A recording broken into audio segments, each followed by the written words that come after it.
With the 27th pick in the 2018 draft, the Seattle Seahawks select Rashad Penny, running back, San Diego State. Okay. How about that? Think he's going defense, they go offense. The premier kick returner and the full-time three-down back, Rashad Penny. He was the Mountain West Offensive and Special Teams Player of the Year. 8 kick return touchdown. I hate to say this, Coach, but his Stanford tape was outstanding.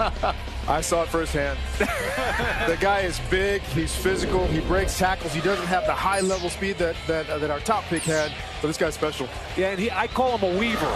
He's not a big make-your-miss guy, but at 220 pounds, he weaves, he makes that safety miss right there very easily, and then when you get him in the return game, I would say outside of Saquon Barkley, he's the best kickoff return guy in the country. 8 return touchdowns. He went to Mobile, Alabama, and I thought had an outstanding practice week. Finished it off with a big game. It's a little surprising he went that early, but if you look at Seattle and their recent history at the running back position, he brings some stability and can play all 3 downs. Okay. Production.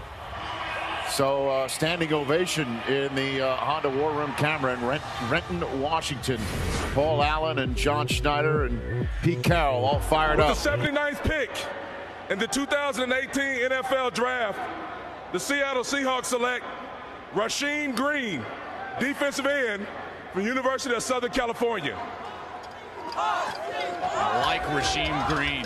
He was a flash player, right? 6'4", 275, and they moved him around a lot there at USC because they have a 3-4 defense, which means at some points in base defense he was outside, and then on passing downs he would actually move down to what's called the 3 technique, which is just on the outside of the guard.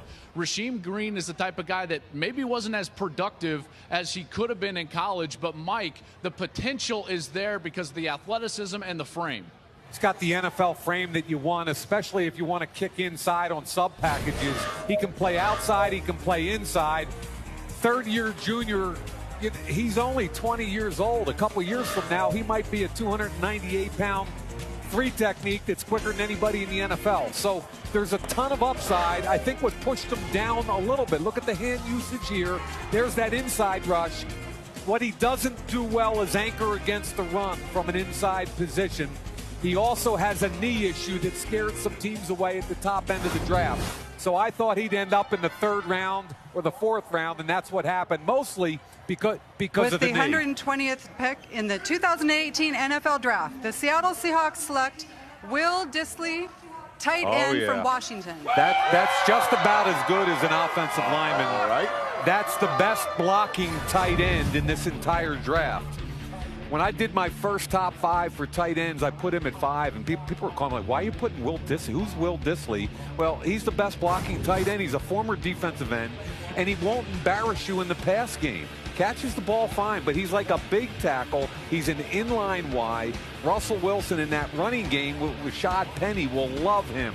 I mean, he's first as a blocker, and there isn't anybody second. And then we get a whole bunch of other guys that are just kind of pedestrian. So I love that pick very, very much. With the 141st pick in the 2018 NFL Draft, the Seattle Seahawks select Shaquem Griffin. All right. Linebacker, Central Florida. Rich, you okay? You good? No, look, to me, to get the brothers together, like at UCF, this is worth the wait for Shaquem, obviously. And the Seattle Seahawks know who they're getting. And this is just flat out awesome. Isn't it? So, yes. You couldn't have a better ending if you scripted it. Huge 2-year production. Linebacker, edge, special team. And I keep saying he's an energy giver, and you can't get enough of those guys in your locker room. He'll help set the culture.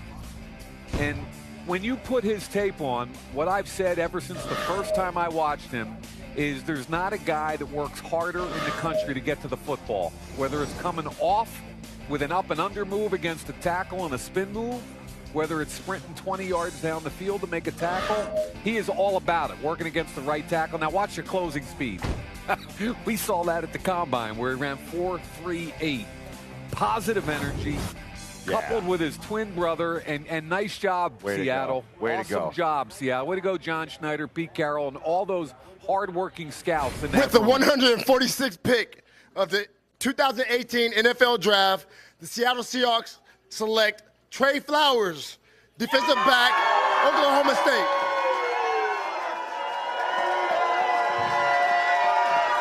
Let's go, Hawks! How about Lawyer Malloy, man? Good hype man. Yeah. Hype man, a lot of Good juice, hype a lot of man. energy. Right? A lot of energy. Hi, I'm Seahawk legend Manu Tuiasosopo with the 149th pick in the 2018 NFL Draft. The Seattle Seahawks select Michael Dixon, punter, Texas.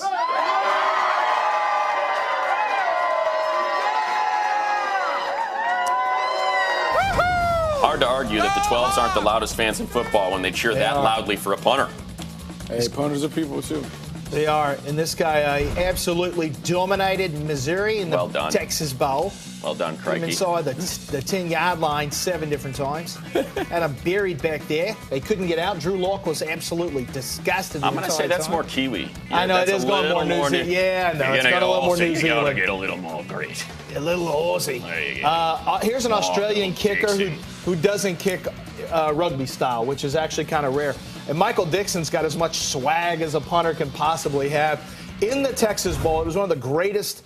I'll go ahead and on record and say it's the greatest game I've ever seen a punter have.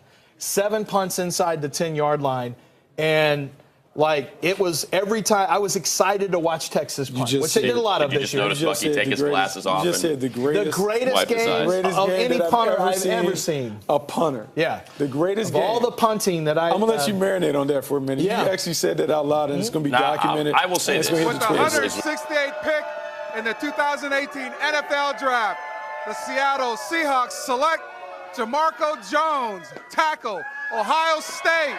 Yeah, baby!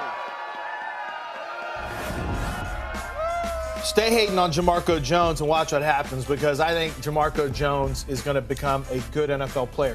His workout was really disappointing, which is one of the reasons that he slid. He ran it the 40 in a 5.5, 20-yard shuttle, and a 4.99, his 3-cone, and an 8.32. Those numbers may not mean a lot to a lot of people, but it's not good by offensive line standards. But what he is a guy who is another gets guys blocked, a lot like Orlando Brown, only he's a little more athletic, and he has a way of recovering. When he gets beat, he's got some recovery talent. That's why those athletic numbers didn't make any sense to me, because on tape, he finds ways to get guys beat. I thought this was, in my estimation, had a potential to be a day 2 tackle who could become an eventual starter. So I obviously still think he's got a chance to be an eventual starter. If you're looking for an O-line job, Seattle's not the worst place in the world to be, because they need some help. Not. And they give everybody opportunities. They don't mind throwing out different combinations to try and solidify that offensive line in front of Russell Wilson. So we'll see. We'll see if he can develop. We'll see if he can get an opportunity to get on the field and make his way. But he doesn't have a lot of competition in front of him. He just has to play very, very well. With the 186th pick in the 2018 NFL Draft, the Seattle Seahawks select Jacob Martin, defensive end, Temple.